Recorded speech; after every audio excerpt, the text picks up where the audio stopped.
सेवानिवृत्त कर्मचारियों का किया गया सम्मान। आज अशोकनगर जिले के मुंगौली में मध्य प्रदेश राज्य कर्मचारी संघ जिला अशोकनगर के द्वारा एक वर्ष के अंदर सभी विभागों के हुए सेवानिवृत्त कर्मचारियों का सम्मान समारोह आयोजित किया गया। दरअसल देखा जाए तो बीते 15 वर्षों से राज्य कर्मचारी संघ अशोकनगर द्वारा मुंगौली में आयोजन शिक्षक दिवस के अवसर पर किया जाता है और आज भी इस अवसर पर मध्य प्रदेश राज्य कर्मचारी संघ के प्रांतीय अध्यक्ष हेमंत श्रीवास्तव, प्रांतीय महासचिव जितेंद्र सिंह राजपूत सहित अन्य प्रांतीय पदाधिकारी मौजूद रहे। साथ ही DO Ashoknagar, DPC Ashoknagar, DPC Guna द्वारा भी इस कार्यक्रम में शिरकत की गई। वहीं तहसीलदार मुंगौली भी इस कार्यक्रम में मुख्य अतिथि के तौर पर बतौर मौजूद रहीं। दरअसल देखा जाए तो इस कार्यक्रम में प्रांतीय पदाधिकारियों के साथ साथ सभी लोगों ने अपने विचार विमर्श किए हैं। निश्चित ही हम जब आपको हमारे बीच प्रदेश की टीम आती है तो निश्चित ही उसी लगन से रुक जाते हम पूरे वर्ष काम कर पाते हैं। तो ऐसे भाई संतोष और हमारे सेवानिवृत्त कर्मचारियों का सम्मान। आइए सम्मानिए अनिल भार्गव जी, जोरदार तालियों से आप स्वागत करें।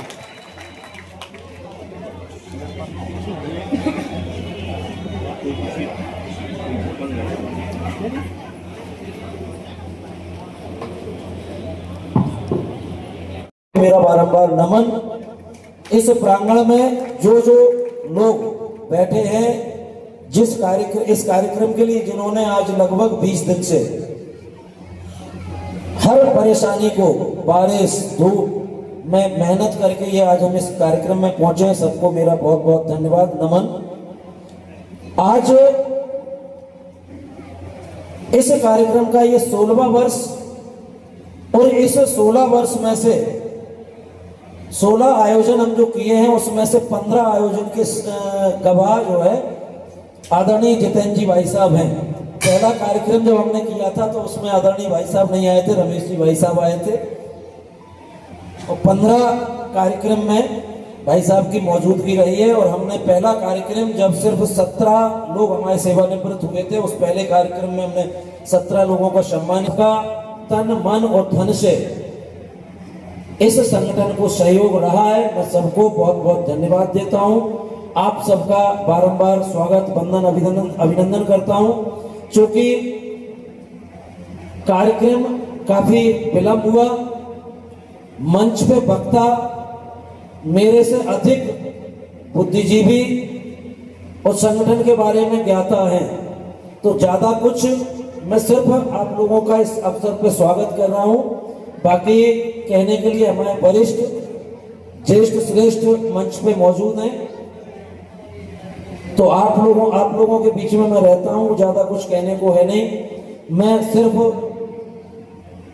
इस मंच पे चूंकि संगठन का हमारी जो क्रीम है प्रदेश नेतृत्व की वो है, तो हम वैसे भी मैं कहता ही रहता हूं संगठन के माध्यम से भी। अब मैं एक दो हमारी समस्याएं हैं, जब वो आएंगे तो उन पे अपनी बात रखेंगे, इसलिए मैं कहना चाहता हूं एक सबसे प्रमुख अभी शिक्षा विभाग की समस्या ये अटेंडेंस। भाई साहब हमें बताते रहते हैं हेमंत भाई साहब के क्या क्या हुआ, क्या होना, क्या कैसे। तो मैं चाहूंगा कि वो भी जब बोले भाई साहब तो ये अटेंडेंस पे अपना क्या शासन का रोके।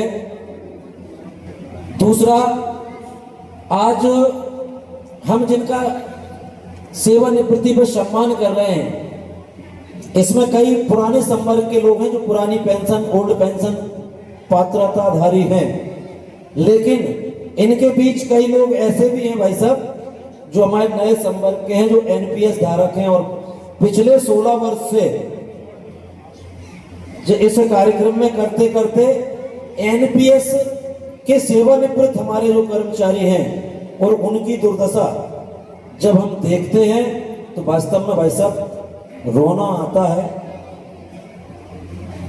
हम सबकी एक जो महती आवश्यकता और मांग है वो है एनपीएस।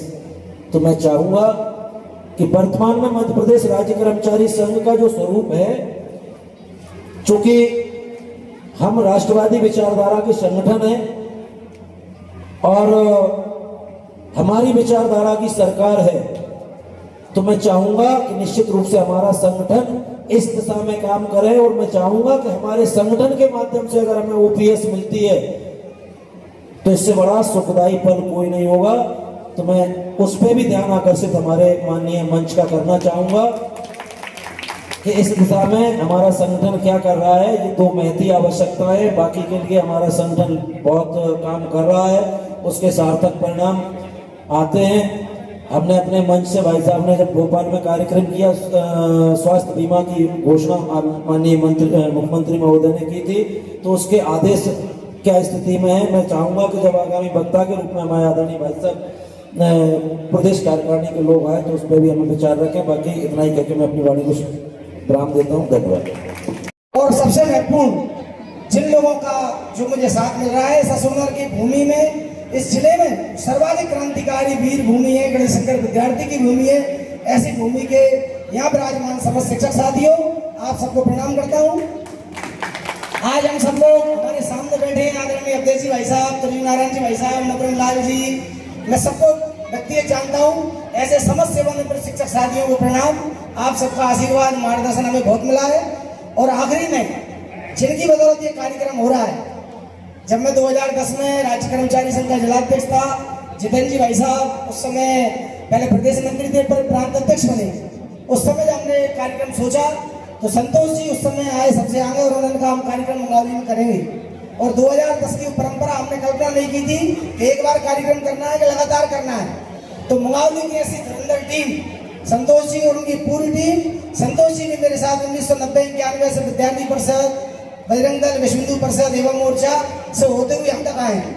तो ऐसे चूंकि मेरे साय की तरह हैं, मेरे बड़े भाई हैं, मेरे मित्र हैं, इस कार्यक्रम के लिए उन्हें बधाई देता हूँ। बहुत अच्छा कार्यक्रम उन्होंने किया। मंच बहुत समृद्ध है, बहुत सारी बातें, मैं केवल 2 बातें कहना चाहता हूँ। पहली बात यह है कि आपने देखा लगातार शिक्षकों को किसी न किसी बहाने सरकार परेशान कर रही। पहले डीएड बीएड मिल जाएगा, फिर आपने ये अटेंडेंस का सिलसिला पर छोड़ दिया। अब ये अटेंडेंस हम लोग उभर भी नहीं पाए थे कि एक सुप्रीम कोर्ट का डिसीजन आ गया 8 दिन पहले, टीईटी टेट। सारे शिक्षक परेशान है कि हम नौकरी से हटेंगे, क्या पता रहेंगे कि नहीं रहेंगे, किसकी होगी किसकी नहीं होगी। तो ये समस्या है। अब एक नई समस्या आने वाली है, दिन प्रतिदिन समस्याएं आएंगी कि सरकार का, समाज का शिक्षक के प्रति भाव अच्छा नहीं है। शिक्षक, समाज, राजनीतिक दल, नेता हमें जिस दृष्टि से देखते हैं वो दृष्टि ठीक नहीं है। उन सबके दिमाग में ये शिक्षक काम नहीं करता, जबकि ये वास्तव में सही नहीं है। हमारे 90 से 95% शिक्षक बहुत अच्छा काम कर रहे हैं, लेकिन हमारे बारे में जो अफवाहें हैं, जो समाज ने धारणाएं बना ली हैं, उन धारणाओं के चक्कर में एक के बाद एक सरकार नई नई चीजें लाके हमें परेशान कर रही है। परिणाम ये होगा कि सरकार धीरे धीरे सीएम राइज के माध्यम से हमारे स्कूल खत्म हो रहे हैं, पद खत्म हो रहे हैं, और हम सब लोग एक दिन आएगा, निजीकरण हो जाएगा और हम सब लोग जो नौकरी चले जाएंगे, पर हमारे बच्चों को नौकरी नहीं मिलेगी। और जो लोग 1-1 लाख में काम कर रहे हैं वो 5-5 हजार रुपए में काम करेंगे, अतिथि के रूप में काम करेंगे। और अभी तो ये अटेंडेंस 1 बार लगना है और 2 बार लगना है, जाते समय और आते समय। आप थे मानिए कि हर पीरियड में जाने से पहले ये अटेंडेंस लगेगी, पीरियड से बाहर निकल के लगेगी, और आपको कंप्यूटर में दर्ज करना पड़ेगा मैंने आज क्या पढ़ाया। और प्रिंसिपल जब फुल होगा तो उससे लिखवाना पड़ेगी कि आप इसमें साइन कीजिए मैंने पढ़ाया। ये स्थिति बनने वाली है। और इन सारी समस्याओं का हल केवल 2 बातों में, मैं 2 बातें कह रहा हूँ। पहली बात ये है, मंच कोई भी हो, बैनर कोई का हो, और नेता कोई भी हो, जो आपके हित की बात करे आप उसके पीछे हो जाओ। भाई संतोष शर्मा बहुत दबंग नेता है, मैं मानता हूँ मेरे से 10 गुना ज्यादा दबंगता उनके अंदर है, बहुत क्रांतिकारी आदमी है, बिल्कुल उनके पीछे हो जाओ। जो आदमी अच्छी बात कहे, बैनर उसका रहे, फोटो उसका रहे, आप उसके पीछे हो जाओ। सारे कर्मचारियों को एक होना पड़ेगा, ये भेद छोड़ना पड़ेगा कि मैं तहसील का हूँ, मैं रेवेन्यू का हूँ, मैं टीचर हूँ, मैं अस्पताल का हूँ। बारी सबकी आएगी। जब जंगल में आग लगती है तो सब पेड़ जलते हैं, और जब बाढ़ आती है तो नदी ये नहीं देखती कि घन ठाकुर साहब का है कि पटेल साहब का है कि चौकीदार का है, सबके सब बहेंगे। इसलिए सब एक हो जाओ, और जहां मंच मिले उस मंच के पीछे, उस नेता के पीछे खड़े हो जाओ। आपकी एकता ही आपका बचाव है। और दूसरा बचाव शिक्षकों के लिए, क्या हम लोगों के प्रति जो समाज में धारणाएं हैं, हम लोगों के प्रति जो नेताओं के दिमाग में गुंठाएं हैं, उनका एक ही इलाज है कि आप लोग प्रयास करें कि अच्छे से अच्छा काम करें, विद्यार्थियों को अच्छी से अच्छी शिक्षा दें, ज्यादा से ज्यादा गाँव में अच्छा माहौल हमारे प्रति बने। जब आप समय से स्कूल जाएंगे, समय से आएंगे, अच्छा काम करेंगे, बच्चों को पढ़ाएंगे, तो निश्चित मानिए उस गांव के लोग, उस गांव का सरपंच आपकी कदर करेगा, आपका सम्मान करेगा। और जो शिक्षक आज ईमानदारी से काम कर रहा है उसका आज भी सम्मान है, बिल्कुल सम्मान है। शिक्षक दिवस के लिए कह रहा हूँ मैं, जो काम नहीं कर रहा उसका सम्मान नहीं है। इसलिए आपको काम करना पड़ेगा, काम करिए, उस सरपंच को विवश कीजिए कि वो आपकी बात विधायक से कहे कि विधायक साहब यदि माठ साहब का नुकसान हुआ तो पोलिंग हार जाएंगे। उन विद्यार्थियों को तैयार करिए, जब विद्यार्थी निकल के सरपंच बने, पटेल बने और अधिकारी बने और नेता बने तो विद्यार्थी कहे कि हमारे स्कूल के सर बहुत अच्छा पढ़ाते हैं। यदि शिक्षकों को छेड़ा तो वे आपकी सरकार को नहीं छोड़ेंगे। ये बात नेताओं के मन में आना चाहिए। नेता केवल एक बात से डरता है कि मेरी कुर्सी न चली जाए, और नेताओं को कोई चिंता नहीं है। नेताओं का केवल एक धर्म है, नेताओं की केवल एक जाति है कि मेरी कुर्सी बची रहे, मेरी सरकार बची रहे। जिस दिन आप आपके काम के द्वारा, आपकी मेहनत के द्वारा, आपकी एकता के द्वारा इतनी ताकत इकट्ठी कर लेंगे कि विधायक साहब को डर लगेगा कि यदि मास्टरों का मैंने विरोध किया, मास्टरों के खिलाफ एक शब्द बोला तो मेरी कुर्सी चली जाएगी, मैं विधानसभा हार जाऊंगा, तो वो आपका सपोर्ट करेंगे और मुख्यमंत्री से कहेंगे भाई साहब सरकार नहीं बच रही। इसलिए आपकी ताकत पैदा करना होगा। एक अकेले चाणक्य ने पूरी सल्तनत बदल दी, आप तो इतने चाणक्य बैठे हो। मैं बार बार कहता हूँ कि राधा कृष्णन जी की जन्मदिन के दिन मनाते हैं, राधा कृष्णन जी का सम्मान है, कोई दिक्कत नहीं, लेकिन एक शिक्षक नौकरी छोड़ के राष्ट्रपति बन जाए इसमें कोई बड़ी बात नहीं है। बड़ी बात तो तब थी जब कोई राष्ट्रपति पद छोड़ के शिक्षक बनने तैयार हो जाए। पूरी परिभाषा बदल दी, अंग्रेजों ने हमारा संविधान बदल दिया। ऐसी सरकारें आई कि पूरी नीतियां बदल दी, हम तक थोप दी गई। आप चाणक्य का अनुसरण करो, विवेकानंद का अनुसरण करो, सुभाष चंद्र बोस का अनुसरण करो, और सामने वाले के मन में इतना डर पैदा कर दो कि यदि मैंने शिक्षक को छेड़ा तो मैं नहीं बचूंगा। इसलिए भाइयों, एकता में शक्ति है, एक रहो, नेक रहो और पूरी ताकत से ईमानदारी से अपना काम अच्छे से करो, फिर किसी अधिकारी की चिंता मत करो, सब अपने हैं। धन्यवाद। जय हिंद, जय भारत। नहीं, अब सभी को शामिल होना है। आप सभी को संगठन का पदाधिकारी बनना है, तभी ये लड़ाई लड़ी जाएगी। क्योंकि जैसे रोडवेज में हुआ उसी प्रकार से होने जा रहा है, क्योंकि पीएम श्री सीएम राइज खुल गए हैं, उसमें चल रही है पूरी प्रक्रिया। डीओ साहब और हम आज लगातार 1 महीने से परेशान हैं। जबरदस्ती कर भी दिए समायोजित, लेकिन सर ने रोक रखा है, डीओ साहब ने रोक रखा है। मैं केवल इतना ही कहना चाहूंगा कि हमारा जो फर्ज है, हमको जो तनख्वाह मिल रही है जिससे हमारे बच्चों का लालन पालन हो रहा है, हमें अपने टाइम से 10 बजे स्कूल जाना है, 5 बजे हमको स्कूल से वापस आना है, तभी हम ये लड़ाई लड़ सकेंगे। क्योंकि ऐसा नहीं कि हम गए साइन करे और बाजार में घूम रहे हैं, अधिकारी देख रहे हैं, कलेक्टर साहब देख रहे हैं, डीओ साहब देख रहे हैं कि देखो हमारा शिक्षक ये घूम रहा है, पत्रकार साहब, हमारी मीडिया और संगठन ये सबसे आगे है। मीडिया चाहे तो हमको ऊपर उठा सकती है, डुबा सकती है, लेकिन मीडिया सत्य ही लिखेगी। इसलिए मेरा सभी से निवेदन है कि आप लोगों को एकजुट होकर, मध्य प्रदेश राज्य कर्मचारी संघ में एकजुट होकर, उसी प्रकार जो हमारा संगठन हमारे लिए लड़ाई लड़ना है, उनके लिए हमें जड़ मजबूत करना है, उनका सहयोग करना है। मैं इतने ही सभी लोगों का आभारी हूँ कि आप लोगों ने मुझे बुलाया और इस लायक समझा। बहुत बहुत धन्यवाद। काफी लंबे समय तक रहे हैं, बहुत ही कर्मठ, जुझारू और आप लोगों के लिए हमेशा लड़ने वाले और हमेशा बिल्कुल मतलब आप लोगों के हितों की रक्षा के लिए बिल्कुल कमर कसे तैयार रहने वाले व्यक्ति। इतना अच्छा व्यक्ति मैंने है, संगठन में और भी बहुत सारे पदाधिकारी हैं, लेकिन इतना समर्पित व्यक्ति मैंने बहुत कम लोगों में देखा है। इतना समर्पण बहुत ही अच्छे व्यक्तियों में माने जाते हैं। जब भी कभी किसी बात को किसी भी समय कोई भी कर्मचारी कहता है, शिक्षक कहता है, तत्काल उसके लिए तैयार रहते हैं। और इसके साथ ही मैं आप लोगों को ये कहना चाहूँगा, जैसा कि मेरे बहुत सारे साथियों ने कहा, प्रशासनिक अधिकारी होने के नाते मैं आप लोगों से इतना आग्रह करना चाहूँगा कि शासन की जो नीति और निर्देश हैं उनको हमें फॉलो कराना होता है, लेकिन मूलतः पद हमारा शिक्षक है, जिससे कि हम ऊपर इस स्तर तक पहुँचे हैं। तो कहीं ना कहीं हम इस महत्व को समझते हैं कि शिक्षक की वास्तविक रूप से समस्याएं क्या हैं, उसकी पीड़ाएं क्या हैं, उसकी परेशानियां क्या हैं। इसलिए जल्दबाजी में हम कदम नहीं चलाते, लेकिन हमारा आप लोगों से ये आग्रह है, ये अनुरोध है कि जिस तरीके से हम अपने कर्तव्य के लिए हमेशा तैयार रहते हैं, उसी तरीके से आप लोगों को भी समय और परिस्थितियों के अनुरूप, शासन की मंशा के अनुरूप अपने कर्तव्य के प्रति तैयार रहना होगा। समय का ध्यान रखना होगा। निर्धारित समय पर आप पहुंचिए, निर्धारित समय पर आपको विद्यालय छोड़िए, बच्चों को आप अच्छे तरीके से पढ़ाइए, अपने स्वाभिमान सम्मान का ध्यान रखिए।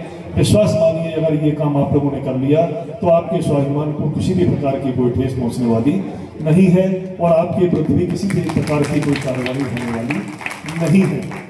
इसके बावजूद यदि कोई अनावश्यक आपको सताता है, परेशान करता है, तो उसके परीक्षण के लिए, उसके जांच के लिए हम लोग हैं।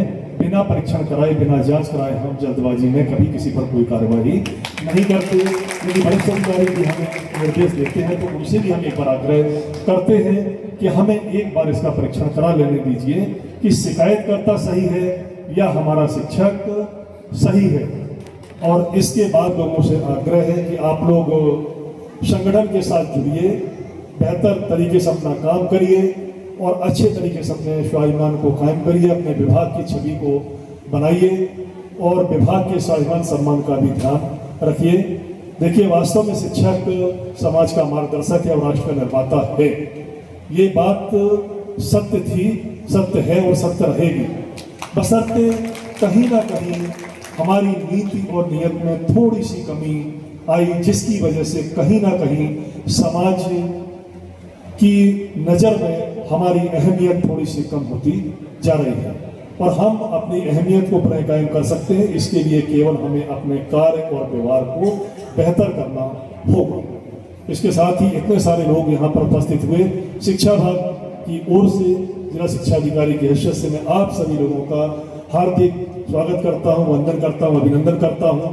बाहर से आए हुए हमारे संगठन के सभी पदाधिकारियों का हार्दिक स्वागत करता हूँ और अन्य संगठनों के भी जो पदाधिकारी यहाँ पर उपस्थित हैं, बहुत ही कर्मठ और जुझारू व्यक्ति हैं, वो भी, उनका भी मैं हार्दिक स्वागत करता हूँ। मैं थोड़ा सा अनुभव में बताता हूँ आप लोगों के बीच में। अपने अशोकनगर जिले का ही बहुत कम समय है कि अभी हमारी एक मीटिंग हुई थी और मैंने अपने संगठन के पदाधिकारियों से निवेदन किया था कि मुझे बहुत कम समय हुआ है, पहले एक काम करते हैं कि हम आपस में बैठ जाते हैं, आपस में एक दूसरे की समस्या को समझ लेते हैं और उसके बाद फिर हम बाहर की किसी मीटिंग में अपने आक्रोश को जाहिर करते हैं। हमारे संगठन के सभी पदाधिकारियों ने मेरी बात को सुना, हम बैठे, हमने आपस में बात करी और जब बाहरी स्तर पर, उच्च स्तर पर मीटिंग की बात आई तो आप लोगों ने बहुत सहजता, सरलता और शांति का परिचय दिया। इसके लिए आप लोगों को बहुत बहुत धन्यवाद। और मैंने भी अपने विभाग के कर्मचारियों को, अधिकारियों को ये निर्देश दिए हैं कि किसी भी शिक्षक और शिक्षा विभाग के कर्मचारी का अहित नहीं होना चाहिए, नुकसान नहीं होना चाहिए। शिक्षकों को मिलता ही क्या है, शासन देता ही क्या है। इतना सारा काम थोप दिया है, शैक्षणिक कार्य तो करना ही है, उसके साथ अन्य एकेडमिक कार्य भी करने हैं। थोड़ा बहुत जो उनके हितों से जुड़े हुए जो लाभ वाले काम हैं उनको समय सीमा में कर दिए जाए, बस यही उनका वास्तविक लाभ है। इसके अलावा उनके पास और कोई लाभ नहीं है। इसके लिए हम और हमारी टीम काम कर रही है। हम विश्वास दिलाते हैं कि अशोकनगर जिले में जो भी आपके हितों से जुड़े हुए जो कार्य हैं उनको हम जल्दी से जल्दी समय सीमा में आपके हितों का लाभ आप लोगों को पहुंचाया जाएगा। इसके लिए मैं आप लोगों से वचन देता हूँ। सभी को बहुत बहुत प्रणाम। शिक्षक दिवस की सभी को बधाई। बार बार ये कहा जा रहा है कि कार्यक्रम लेट हो गया है, तो कार्यक्रम तो हर बार होते हैं, होते रहेंगे, मगर कार्यक्रम पर टिके रहना, ये मुकाबले में मैंने देखा। ये दूसरी बार मैं आया हूँ और उसमें बढ़ोतरी हो रही है। पिछली बार हमने गेस्ट हाउस में भोजन किया था, इस बार हमें होटल में भोजन मिला। अगली बार मैं एक सलाह जरूर दे के जाऊंगा कि अगर दूर के अतिथि बुलाए जाएं तो उन्हें एक दिन पहले ही बुलाया जाए, क्योंकि 4 से 5 घंटा आने में लगते हैं और ऐसा लगता है कि हमारी वजह से लेट हो गया, हमारी वजह से, क्योंकि लंच डिनर में परिवर्तन होने वाला है। लंच टाइम था, हो नहीं पाया, अब डिनर का टाइम होने वाला है। बार बार बात आ रही, पहले से पता था कि नमो का राज आने वाला है, तो उन्होंने मोदी जी के ही नाम पर होटल रखी है। बहुत अच्छी बधाई है और अनुमति मिल गई है कि अतिथि जो भी बाहर से आएगा, दूर से, पास के लोग तो उसी दिन आएंगे। 2 सारे कम बोलना है और मेरी आदत बहुत ज्यादा बोलने की है और मैं आपको 7-8 बजे तक बहुत अच्छे से बोल सकता हूँ, मगर फिर भी मैं 1-2 अंतरे में ही बोल के अपनी बात खत्म कर रहा हूँ, क्योंकि संगठन ने मुझे दायित्व भी बोलने के ही दिया है और भगवान की कृपा है कि मैं बोलता भी बहुत हूँ। तो मैं सिर्फ इतना कहना चाहता हूँ, कम बोलना है, कम बोलना है। इस संगठन में सभी राज्य कर्मचारी संघ के सदस्य हैं ना? एक बार हाथ उठा दो है, ठीक है। जितने नहीं है वो आज रसीद कटाएंगे। क्योंकि हमारे महामंत्री जी 4 अगस्त को जब निर्वाचन हुआ, पहले भी हम बता चुके थे, महामंत्री जी के साथ पहला हमारा दौरा था, 3 संगठन एक हुए और एक आवाज बनी मध्य प्रदेश में। और महामंत्री जी का एक ही नारा है, आप कोई काम में कसर मत छोड़िए, बाकी कोई परेशान करेगा जैसे डीओ साहब ने कहा उसको हम छोड़ने वाले नहीं हैं। और मान सम्मान मांग के नहीं ली जाता, वो तो स्वतः मिलता है।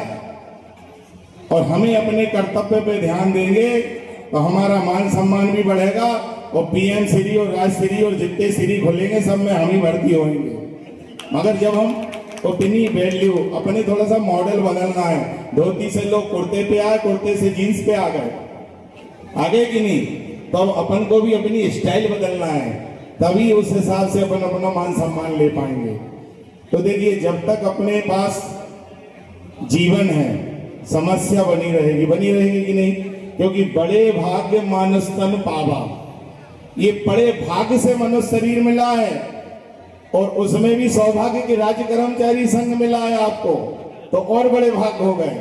और जब तक जीवन है तो सुख दुख पुण्य पाप दिन राति, अगर जीवन है तो समस्या रहेगी कि नहीं? नहीं है किसी को समस्या, कागज पे लोगों को सबको समस्या है।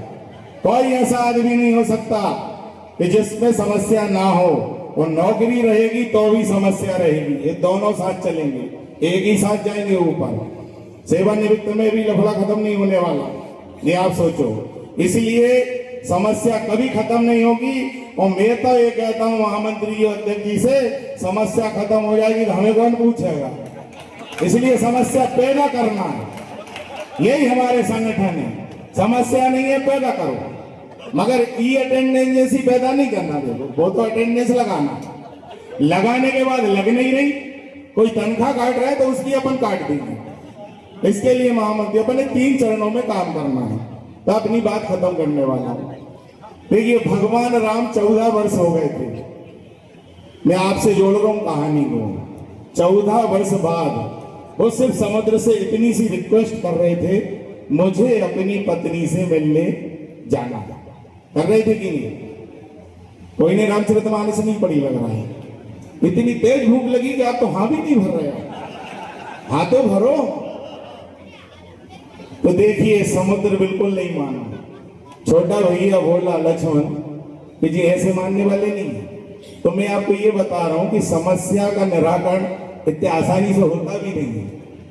आज भी आप बोलोगे साहब मेरे को ये हो गया, मेरे को वो, कोई सुनने वाला क्या? कोई सुनने वाला नहीं है। रामचरितमानस उठाओ, समस्या लोग पैदा करते थे वहां, मगर हल भी होता था। भगवान राम बोल रहे भैया मुझे उस पार जाना है, मेरी पत्नी का हरण हो गया है, 13 साल की समस्या है, समुद्र इतना उछल रहा है कि भगवान को ही भिंगा रहा है। तो फिर क्या हुआ? लक्ष्मण से बोले, वो क्या बोले? बोले विनय न मानत जड़द जल। और गए 3 दिन। तो अपनी समस्या कहां हल करना है? बिलापुर तहसील पे नंबर 1 दिन। कोई भी हो, अगर अपनी गलती नहीं है तो समस्या पैदा करो और उसकी सही कर दो स्थिति। नहीं मान रहा है कोई, पहले दिन में नहीं मान रहा तो जिले पे बात आना चाहिए। जिला अध्यक्ष के पास खबर दो आप कि हमारी बात वहां नहीं सुनी जा रही, हमें परेशान किया जा रहा है, संगठन के नाम पर हमें डराया जा रहा है। तब भी समस्या नहीं सुनी जाएगी तो आपको आना है संभाग में। संभाग में भी नहीं सुनी जाएगी तो बोले राम सकोब तब कि भय बिन होए न प्रीत। तो सीधे जहां आना है जितेंद्र सिंह और हेमंत सिंह जी के पास। हेमंत श्रीवास्तव जितेंद्र सिंह की जोड़ी ये उठाएगी धनुष आपके लिए, उठाएगी कि नहीं? अब तो हाँ भर दो कि नहीं उठवाना। ये उठाएगी धनुष और फिर वहीं चलाएगी जहां से समस्या हल हुई। तो क्या हुआ? समुद्र ने हाथ जोड़े और माफी मांगी कि 2 मिनट लगेंगे अभी हाल सूखने में। सूखना ही क्या? तो वो खड़े हो गए और खूब स्वागत करने लगे। तो जो तुम्हें परेशान कर रहा है वो जहां आके क्या करेगा? भैया जी मैं पहचान नहीं पाया था राज्य कर्मचारी संघ को, सारी अटेंडेंस लगा दी मैंने इसकी। और जो डीओ साहब ने कहा है हमें और भी मार्गदर्शन मिलेगा, हम अगर गलत नहीं होंगे, हमें कोई परेशान करेगा तो राज्य कर्मचारी संघ उसे बिल्कुल छोड़ने वाला नहीं है। और इस समय नेतृत्व जो मिला है, हमारे महामंत्री जी ने चित्रकूट बैठक में जो कहा था और जो आज तक कह रहे हैं वही करते हैं। मैं मुंह पे बड़ाई नहीं कर रहा हूं, जहां जाऊंगा सच बोलूंगा। क्या बोला इन्होंने? 4 पे काम करूंगा। मैं लंबे भाषण नहीं जाऊंगा, मगर चूंकि आदत है बोलने की, वो कामें भी नहीं बोलूंगा, वो महामंत्री जी बोलेंगे। 4 काम है। पहला का कार्यालय, दूसरा कार्यकर्ता, तीसरा कोष, चौथा कार्यक्रम। और आज तक उन्होंने जो किया वो चारों पर काम सफल हुए।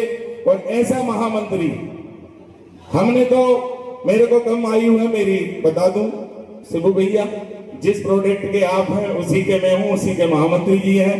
मैं भी बजरंग दल, विश्व हिंदू परिषद, एबीपी में काम करते हुए निर्देश हुए कि एक बहुत बड़ा संगठन राज्य कर्मचारी संघ है। मेरी इसमें उम्र लगभग 3-3.5 साल की है, मगर मैंने जो देखा महामंत्री जी का हुनर, माननीय मुख्यमंत्री जी ने जब कैशलेस बीमा की बात करी तो मंच पे अच्छे कपते थे। महामंत्री जी ने खड़े होकर कहा, आप भी एबीवीपी के हैं माननीय मुख्यमंत्री जी, जरा हाथ उठा के बोल दीजिए कि आपने घोषणा कर दी। कोई इतनी पर्सनालिटी नहीं रख सकता है। और आज भी उनके द्वारा मैं कह रहा हूं कि वो सरकार के गुलाम नहीं है। सरकार हमारी वैचारिक हो सकती है कि उनके विचार हमारे एक हैं, मगर कर्मचारी हितों में, उनके पदाधिकारी हितों में अगर कोई करेगा तो महामंत्री जी यहीं से कलाई से उसे मोड़ देंगे। इतना मैं आपको विश्वास दिलाता हूं। बस राज्य कर्मचारी संघ में ट्रांसफर और अपना ई अटेंडेंस, आना जाना। अब मैं एक बहुत छोटी सी बात बता दूं रायसेन जिले की, क्योंकि ये लोग जब व्यस्त रहते हैं तो फोन मुझे लोग करते हैं, मैं बहुत व्हाट्सएप करता हूँ। एक फोन आया कि भाई भैया बोल रहे हैं, मैंने कहा जी बोलिए बहन जी। तो बोले मैं उपाध्यक्ष बोल रही हूँ। तो मैंने सोचा मेरे को क्यों फोन कर रही है, तो बोली मैं रायसेन की उपाध्यक्ष हूँ। तो मैंने कहा आपने गलत लगा दिया, मैं रायसेन का प्रभारी नहीं विदिशा का हूँ। नहीं, बोले आप सुन लीजिए। मैंने कहा चलो बोलिए। मेरे हस्बैंड भी उपाध्यक्ष जिले के। तो मैंने कहा और बधाई, दोनों को बधाई। समस्या तो बताओ। बोले समस्या एक है कि वो हमें प्रभारी प्रिंसिपल बना दिया है। अरे मैंने कहा तो मिठाई खाना है बहन जी आपके यहाँ, मैं भी उसी जिले का रहने वाला। नहीं, बोले समस्या है, इसे हटा। प्रिंसिपल बन रहे, चार्ज मिला, हटाओ। बोली समय पे जाना पड़ेगा भाई साहब। अब बताइए आप वो बहन जी को अपन क्या बोलो, प्रिंसिपल का चार्ज मिल रहा। मैं तो खुश हो गया कि चलो मिठाई मिलेगी उस जिले में। तो कह रही थी भाई साहब, वो क्या कह रहे थे, आप इनकी समस्या सुनो। मैंने कहा तुम बोलो ही नहीं जाते क्या। तो ऐसे अपने कहा राज्य कर्मचारी संघ ये नहीं सिखाता, समरसता सिखाता, पर्यावरण पर काम करिए। और जैसा सिद्धू भैया ने बोला और भी मंच पर लोग बोले कि पढ़ाना ही सब कुछ नहीं है।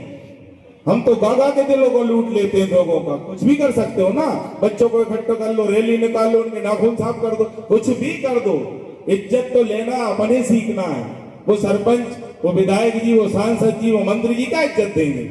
इज्जत तो हमें लेना आना चाहिए, हमें हुनर होना चाहिए। इसलिए राज्य कर्मचारी संघ ट्रांसफर, ई अटेंडेंस, जहाँ का प्रभार हटाओ, वहां का प्रभार हटाओ, इसके लिए नहीं बना।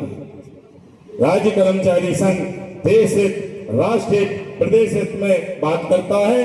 आपको 2 लाइनों में बता के अपनी बात समाप्त करता हूं कि शीशम यूकोलिप्टिस्ट मत बनना। शीशम यूकोलिप्टिस्ट मत बनना, नहीं तो अंत में काटे जाओगे। पीपल बरगद बनना, अगर अंत में काटे भी गए ना तो दवाई के काम जरूर आओगे, जरूर आओगे। भारत माता की जय। सेवानिवृत्त जो आज जिनका हम सम्मान कर रहे हैं, सभी हमारे भाइयों एवं बहनों, सबसे पहले तो मैं आज आप लोगों को 2 बात की बधाई दूंगा। एक तो शिक्षक दिवस की बधाई, और दूसरा मेरा फोन आज से कम बजना शुरू हो गया है। कि भगवान की कसम ऐसी हालत थी कि साहब को 4था वेतनमान कब हो लिया है। सवेरे से जो फोन उठते थे, तो आप लोगों को आज मुख्यमंत्री जी ने शिक्षक दिवस जैसे पे जो 4था समयमान वेतनमान का आदेश किया है, उसके लिए मैं आप लोगों से एक बार जोर से बोलूंगा कि ऐसे बैटिंग करने वाले मुख्यमंत्री के प्रति जिन्होंने अपने 2 साल के कार्यकाल में हमारे ऐसे बहुत सारे जो मुद्दे थे जिनको हल करने का काम किया है ताबड़तोड़, उनके नाम पर एक इस सदन में जोरदार ताली होना चाहिए। साथियों, आज हम सेवानिवृत्त कर्मचारी सम्मान समारोह कर रहे हैं। ये जो सामने हमारी पीढ़ी बैठी है, हमारे जो अग्रज बैठे हैं, इस देश में, इस प्रदेश में हमने बहुत तरक्की की। तरक्की के बाद मैं दावे के साथ इस मंच पर मैं ओपीएस की भी बात करूंगा। ये जो हमारा बुढ़ापे का सहारा था ओपीएस, ऐसे में एक स्वास्थ्य बीमा की भी बात करूंगा कि जब हम 60 साल 62 साल में रिटायर होते हैं तो सबसे ज्यादा बीमारियां का संक्रमण हमें बुढ़ापे में झेलना पड़ता है। और ये बहुत पहले से मैंने पहले भी इस मंच पर आप लोगों के बीच में आकर शेयर किया था कि हमने 2018 में वित्त मंत्री मलैया जी और एडिशनल चीफ सेक्रेटरी अपनी श्रीवास्तव जी, प्रिंसिपल सेक्रेटरी अग्रवाल जी के साथ बैठ के पूरा इस स्वास्थ्य बीमा का कॉन्सेप्ट मैंने तैयार कराया था। क्योंकि मैं संयुक्त मोर्चा का अध्यक्ष था, कमलनाथ सरकार आई तो कमलनाथ सरकार में पीसी शर्मा जी और बाला बच्चन जी से अच्छे संबंध थे। हमने उसको कैबिनेट में उसको पारित कराया। और जैसे ही कोरोना के काल में कमलनाथ सरकार गई और शिवराज जी की सरकार आई तो उस स्वास्थ्य बीमा के कैबिनेट के डिसीजन को सरकार ने बस्ते में बांध के रख दिया था। जब मैं महामंत्री बना तो हेमंत जी हम दोनों ने बैठे तो हमारा एक संपर्क अभियान चला। तो मैंने हेमंत जी से कहा, मैंने कहा बॉस, ये जो स्वास्थ्य बीमा का मुद्दा है ना, ये राज्य कर्मचारी संघ के लिए संकल्प का मुद्दा होना चाहिए। और हमने जब भोपाल में पॉपुलेट बंटवाया और हमने जब पीडीएफ जिलों में भेजा था, उसमें हमने संकल्प की बात की थी कि राज्य कर्मचारी संघ ये संकल्प लेता है कि इस प्रदेश के पेंशनर और कर्मचारियों को स्वास्थ्य बीमा का लाभ दिलाकर रहेगा। साथियों, और उस स्वास्थ्य बीमा का लाभ दिलाने के लिए हमें 18 मई को जब माननीय मुख्यमंत्री जी हमारे कार्यक्रम में आए, मुख्यमंत्री जी भाषण देके जाके सोफे में बैठ गए। मेरा दिमाग खराब हो गया कि स्वास्थ्य बीमा के बारे में तो मुख्यमंत्री जी ने कुछ स्पष्ट किया ही नहीं। लेकिन चूंकि विद्यार्थी परिषद में जब मैं भोपाल जिला संयोजक था तो माननीय मुख्यमंत्री जी हमारे राष्ट्रीय मंत्री हुआ करते थे विद्यार्थी परिषद के। तो एक जो उस समय का हमारा जो रिलेशन था, दरी पे बैठ के एक जगह बात करने का, बैठक करने का, वो कॉन्फिडेंस जागा और मैंने मंच से कहा भाई साहब कुछ समझ में नहीं आया। तो उन्होंने तुरंत कहा कि नहीं चलो किया। तो आप लोगों ने देखा होगा कि स्वास्थ्य बीमा को लागू करने का काम मुख्यमंत्री जी ने किया। फिर बाद में मंत्रालय में जब हम लोग ऐसे ही मिले, मंत्रालय में अपने ही एक संगठन है, अपना सहोदर संगठन है मंत्रालय संघ, उसके कार्यक्रम में जब चर्चा हुई तो उन्होंने कहा कि 10 नहीं इसको 20 लाख करते हैं, क्योंकि कमलनाथ सरकार ने उसको 10 लाख का था रिमेंबर। उन्होंने कहा कि इसको हम 20 लाख करते हैं। तो मैं थोड़ा सा उसका कॉन्सेप्ट आप लोगों को बता दूं कि आखिर में स्वास्थ्य बीमा है क्या और सबसे ज्यादा लाभदायी है हमारे पेंशनर साथियों के लिए। थोड़ा सा उसमें आज अगर हम प्राइवेट लेवल पे अगर जाकर कहीं बीमा कराते हैं तो हमें 30,000 35,000 प्रीमियम। मैं चाहूंगा कि इसमें से हाथ उठाए कि उन्होंने पर्सनल बीमा करा के रखा है। ऐसे कौन से साथी हैं जिन्होंने पर्सनल बीमा कराया है? कितना प्रीमियम जमा किया है आपने? 29,000। ठीक, आपका ग्रेड पे क्या है? कितना ग्रेड पे सिकमर? ग्रेड पे आपका है 4200 में। तो मैं आप लोगों को बताना चाहता हूं कि ये जो पेंशन स्कीम है जो 5400 से ऊपर ग्रेड पे है, जिसका 5400 से ऊपर ग्रेड पे जिनका 5400, 6600, 7700 और 8600 ऐसे करके, उसमें उनका 1000 रुपये महीने कटने का था। और जिनका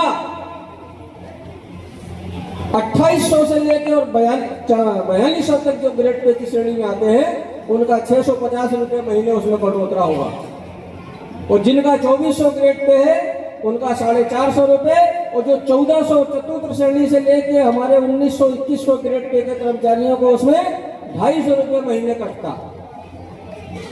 और पेंशनरों के लिए भी ऐसा था उसमें कि जिसकी 50,000 से ऊपर पेंशन है उनको 1,000 रुपये महीना अपना जो उनकी पेंशन मिलती है उससे उसमें उनको कटौतरा कराना पड़ता, और जिनकी 25 से 50 पेंशन है उनको 650 रुपये उनको अपने पेंशन से घटाना होता, और जिसका 15 से 25 जिनकी पेंशन है उनको 450 रुपये महीने अपनी पेंशन से देना पड़ता, और जो 15,000 रुपये से कम जिनकी पेंशन है उनको 250 रुपये महीने देना पड़ता।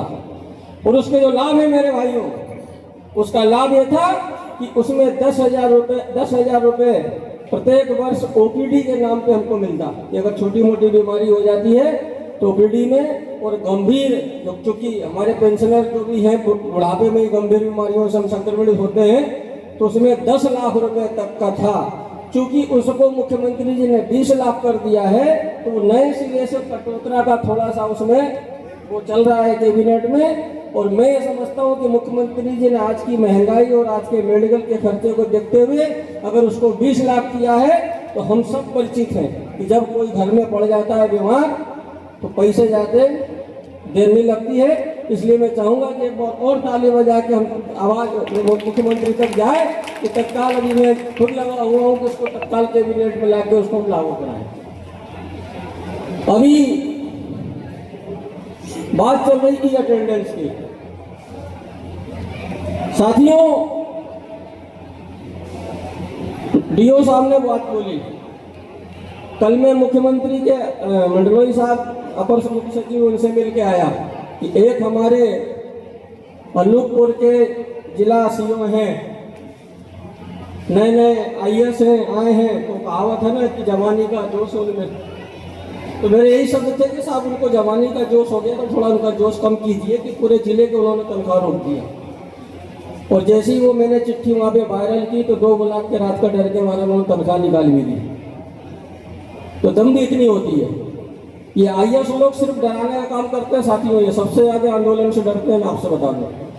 तो मैं राज्य कर्मचारी संघ के महामंत्री होने के नाते इस मंच से, इस मुंगावली में ये बात कहना चाहता हूँ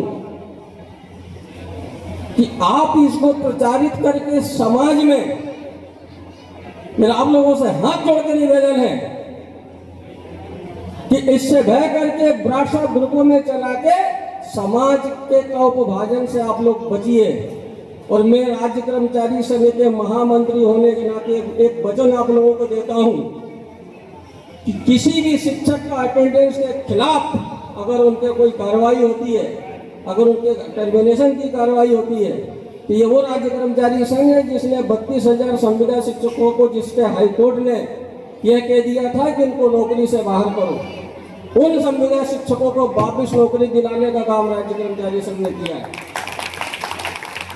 आपके बीच में होंगे साथी, हाईकोर्ट ने क्या कहा था, अल्ट्रा वायरस करके इस भर्ती नियम को असंवैधानिक कर दिया था और सबकी नौकरी जाने वाली थी। तो उसका बाप तो नहीं है ये अटेंडेंस, हम इससे भी निपटेंगे, लेकिन पैनिक होने की जरूरत नहीं है। इस देश में अगर नौकरी मिलना कठिन है तो जाना भी कठिन है। इसलिए आप लोग से मेरा निवेदन है कि इसको वो मत बनाइए आप। बस इतना जरूर मैं कहूँगा कि जो पोर्टल 3 में जो करोड़ों का जो मामला हुआ है, थोड़ा उसको पचने में टाइम लगेगा। जिस दिन पच जाएगा वो इसका भी भूत उतर जाएगा। ये जो पोर्टल में जो करोड़ों का जो पोर्टल बना है ना, और बड़े शर्म की बात है, इस शिक्षा विभाग के लोगों को ये सुधार करने में मजा नहीं आता कि हम डायरेक्टरेट एक कर दें, हम जिला शिक्षा अधिकारी और डीपीसी कार्यालय को एक कर दें, इसमें मजा नहीं आता। मैं दावे के साथ बोल रहा हूँ, आप यहीं से उत्तर प्रदेश जाके देखिए, ललितपुर उत्तर प्रदेश की स्थिति देखिए कि आपको कितना अंतर देखने को मिलेगा। शिक्षा व्यवस्था में। वहाँ के विद्यालयों का आप कैंपस देखिए, वहाँ पे 2 शिक्षा मंत्री काम करते हैं, बेसिक शिक्षा मंत्री अलग और स्कूल का अलग। लेकिन हमारे यहाँ सिर्फ प्रयोग पे प्रयोग होता है। 2011 में अर्चना दीदी से मेरी बहुत बनती थी, तो हमारे विधायक जी आए और आकर बोलते हैं कि दीदी ये 3 मिडिल स्कूल को आप हाई स्कूल कर दो और ये 4 हाई स्कूल को हायर सेकेंडरी कर दो, नहीं तो मैं चुनाव हार जाऊंगा। ये 2011-12 में स्थिति चली है। सिसोदिया जी गलत बोल रहा हूँ क्या? आप बताइए, आप सबने देखा है। तो दीदी ने कहा भैया मैं आपको बहुत मानती हूँ, आपका ये विधायक जी जो कह देगा इसमें क्या कहना है। तो मैंने उस समय शिक्षा मंत्री जी से कहा था कि दीदी ये क्वांटिटी बढ़ाने से अच्छा क्वालिटी बढ़ाने पर ध्यान दो। और मुझे गर्व है उस शब्द पे कि आज मध्य प्रदेश सरकार, जो मैंने 2011-12 में उस समय शिक्षा मंत्री से कहा था, आज वो सामुदायिक विद्यालय और सीएम राइस के नाम पे वही प्रयोग करने जा रही है। साथियों, अभी मैं एक दिन डीपीआई में था, जब मैंने देखा कि एक ज्वाइंट डायरेक्टर 10 बाई 10 के कमरे में 2 ज्वाइंट डायरेक्टर वहां डीपीआई में बैठ रहे हैं। आज हमारे जिला शिक्षा अधिकारी अशोकनगर का चैम्बर होगा तो 20 बाई 20 का 25 बाई 25 का कमरा होगा।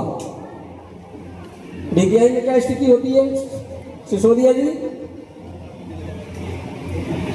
मतलब 10 बाई 10 के कमरे में 2 ज्वाइंट डायरेक्टर बैठे हैं। वहां इनकी आंखें फूट गई आईएसओ की कि डीपीआई की बिल्डिंग नहीं बननी चाहिए, बाबुओं को अच्छी स्पेस मिलना चाहिए, अच्छा काम होना चाहिए।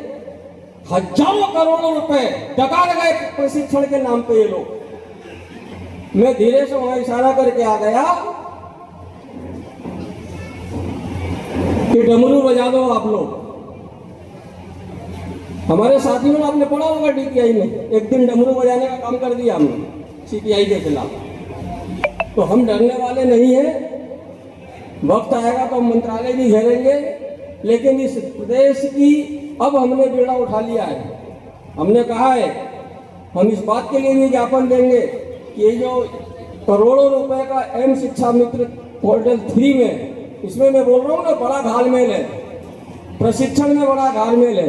कहा जाता है कि भ्रष्टाचार सिर्फ पीडब्ल्यूडी वर्ष डिपार्टमेंटों में होता है। मैंने कहा सबसे बड़ा बात शिक्षा विभाग है, जहाँ किसी का ध्यान ही नहीं जाता। मैं गलत बोल रहा हूँ क्या डीओ साहब? बताइए आप। मजाक बना के रखा है लोगों ने, प्रशिक्षण के नाम पे, कहीं किसके नाम पर, कहीं M3 के नाम पे।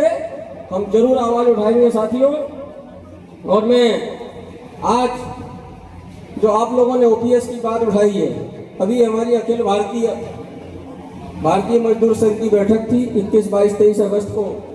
तो हमारे जो राष्ट्रीय समस्त भाइयों और बहनों को और हमारे आज जो सम्मानित किए जा रहे हैं समस्त शिक्षकों को प्रणाम करते हुए मैं अपनी वाणी को एक बार प्रारंभ करूंगा। एक बार जोर से बोलेंगे, भारत माता की, भारत माता की। देश के हित में करेंगे काम, देश के हित में करेंगे काम। बस आपने आज सारी समस्या का हल बोल दिया है।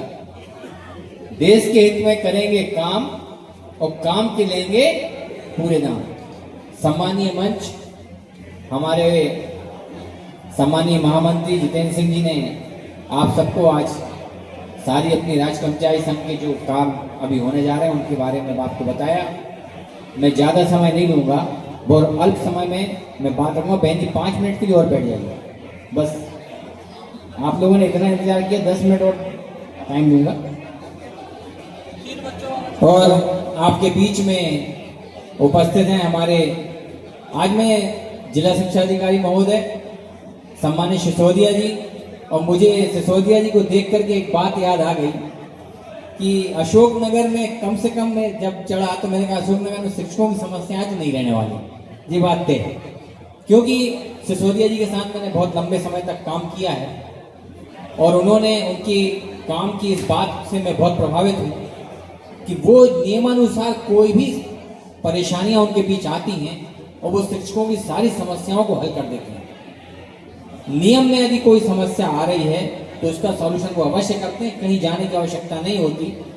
और निश्चित रूप से वो हमारे परिवार के ही व्यक्ति हैं, और जब हमारे बीच काम कर रहे थे तो उनके काफ़ी कॉम्प्लिकेटेड कामों में भी उन्होंने उनकी महारत हासिल है। तो मुझे कई बार उनसे फ़ोन करके राय भी लेता हूँ जब कॉम्प्लिकेशन आता है। बहुत अच्छे योग्य व्यक्ति हैं, तो मैं बहुत बहुत आपको बधाई देता हूँ कि आपको जिला शिक्षा अधिकारी महोदय इस बारे आपको मिले हैं।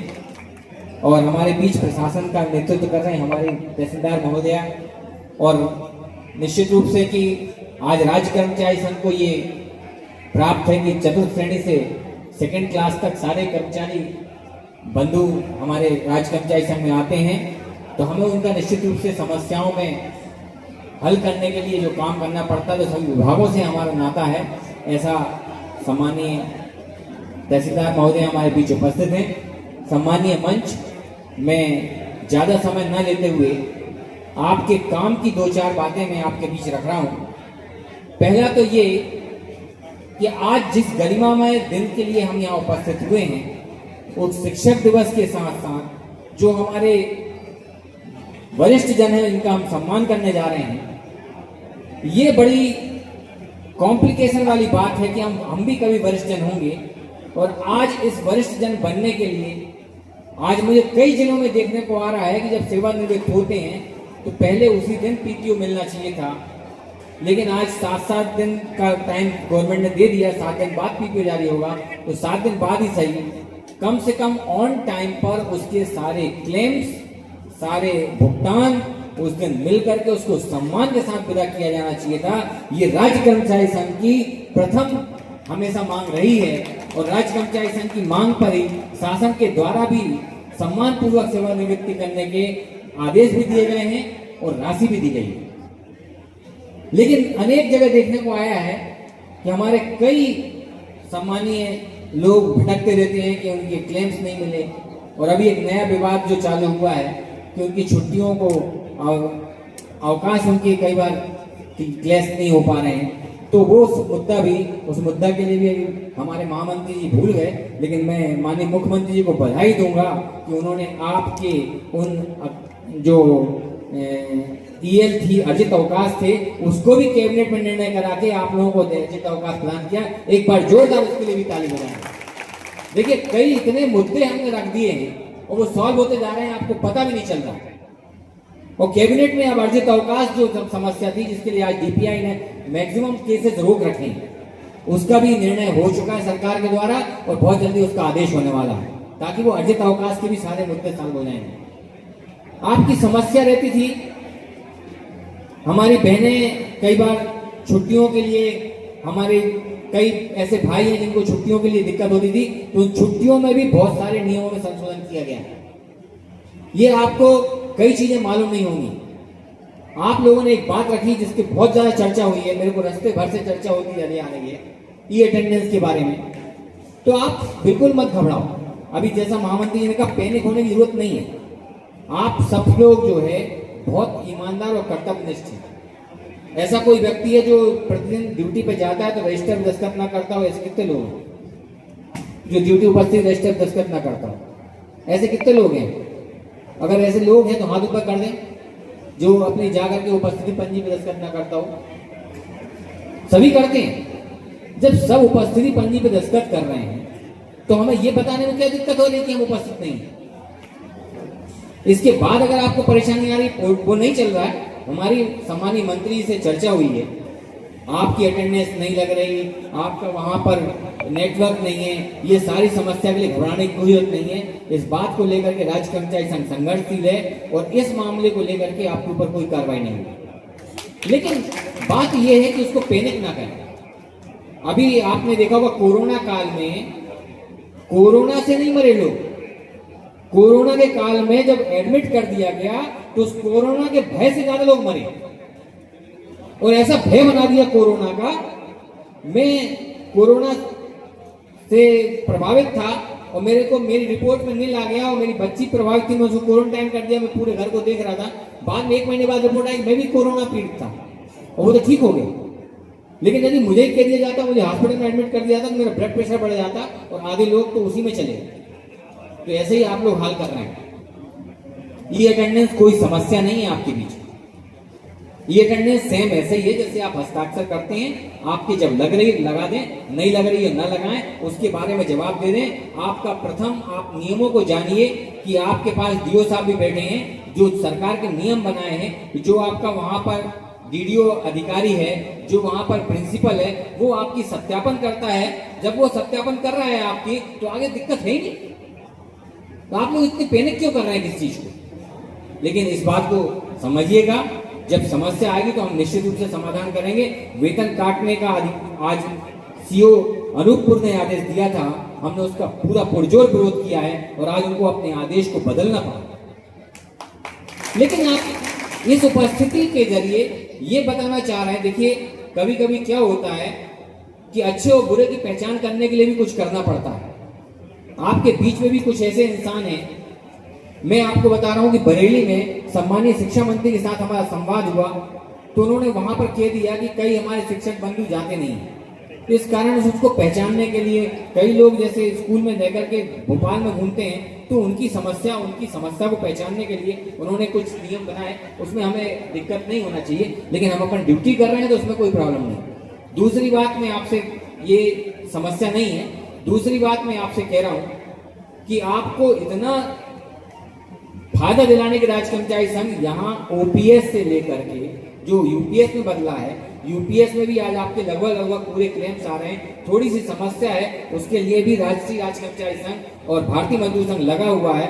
बहुत जल्दी वो समस्या भी आपके भी दूर करने वाला है। आपकी वरिष्ठता पे भी राज्य कर्मचारी संघ बात कर रहा है, लेकिन साथ में आपके बीच में आज दिनांक तक वेतनमान न निर्धारित करने का प्रधानमंत्री का निर्णय था।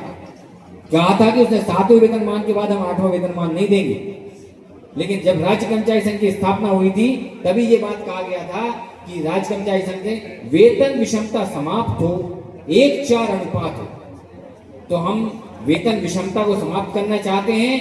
प्रदेश और राज्य राष्ट्र में एक सा वेतनमान होना चाहिए, 4 स्लैब होना चाहिए, first second third fourth grade, जिस पर हम उनको 4 लेना चाह रहे थे। इसलिए वेतन आयोग गठन होना जरूरी था और हमारी बात को आज केंद्र सरकार ने माना है और आज आपके बीच 8वां वेतन आयोग जो घोषित किया गया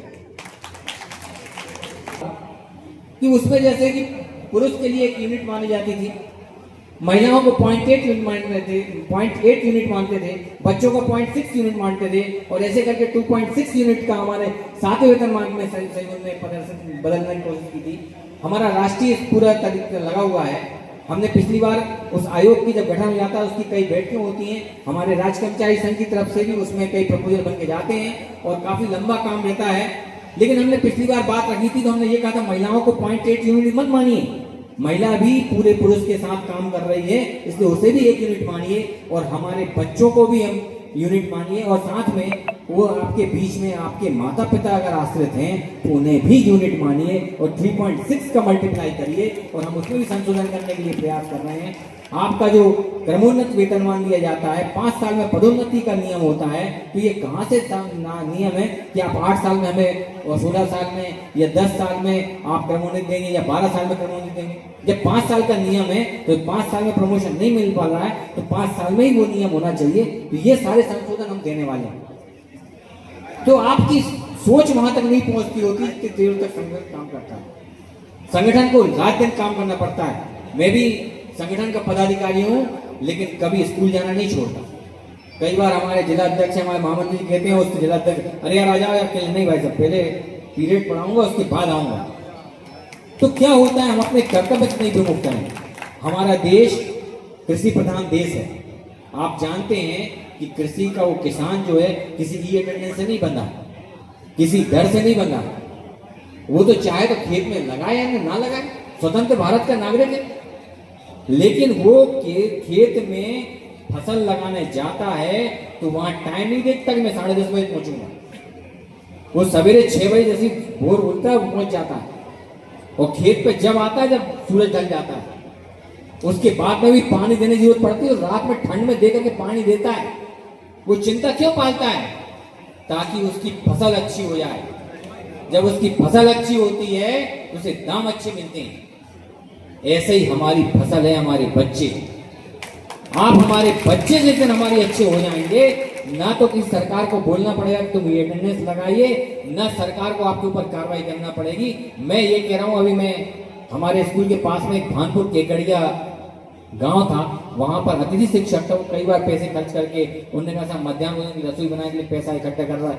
मैंने उससे कहा, मैंने कहा आपके स्कूल में आप अच्छे इलेक्ट्रॉनिक बोर्ड लग गए हैं और संसाधन हो गए हैं, आप कल से स्कूल में ये बात बताना शुरू कर दो कि कक्षा 1 का स्तर इतना है, हमारे इतने बच्चों ने उस स्तर को पूरा कर लिया, कक्षा 2 का स्तर इतना उसको पूर्ण कर लिया, कक्षा 3 का स्तर, कक्षा 5 का स्तर, जिस दिन वो स्तर को पूरा कर लेंगे आप उस दिन बोलिए किसी भी अधिकारी से आकर के हमारा स्कूल चेक कर ले और हमारे बच्चे उस स्तर को पार करे हुए हैं, आपको किसी अटेंडेंस की आवश्यकता नहीं पड़ेगी, किसी बात की आवश्यकता नहीं पड़ेगी।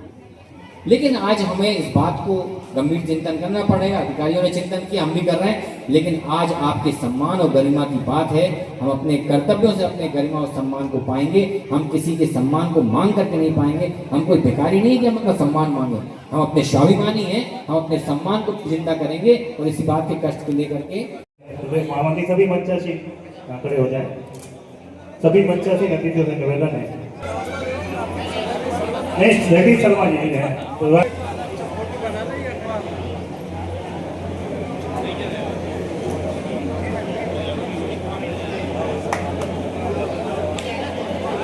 करके जाएं।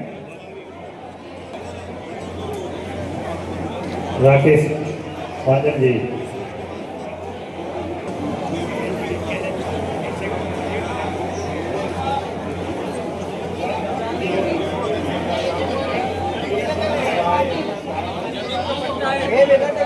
श्रीधर सौल और देखिए भारत माता की प्रतिकृति हमारे मध्य प्रदेश राज्य कर्मचारी संघ द्वारा जो हमारे ईसागढ़ और अशोकनाथ निवास करते मोहाली विकासखंड से सेवानिवृत्त हुए हैं, वो आ जाएंगे।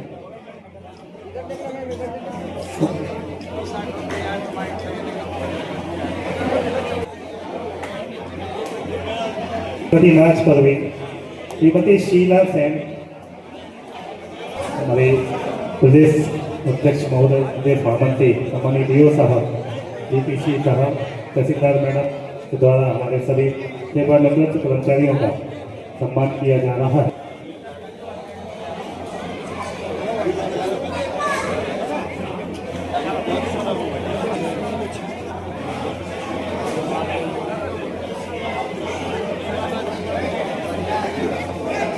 डीपीसी गुरा सम्मानित भक्ति में हमारे सम्मानित जी शर्मा जी,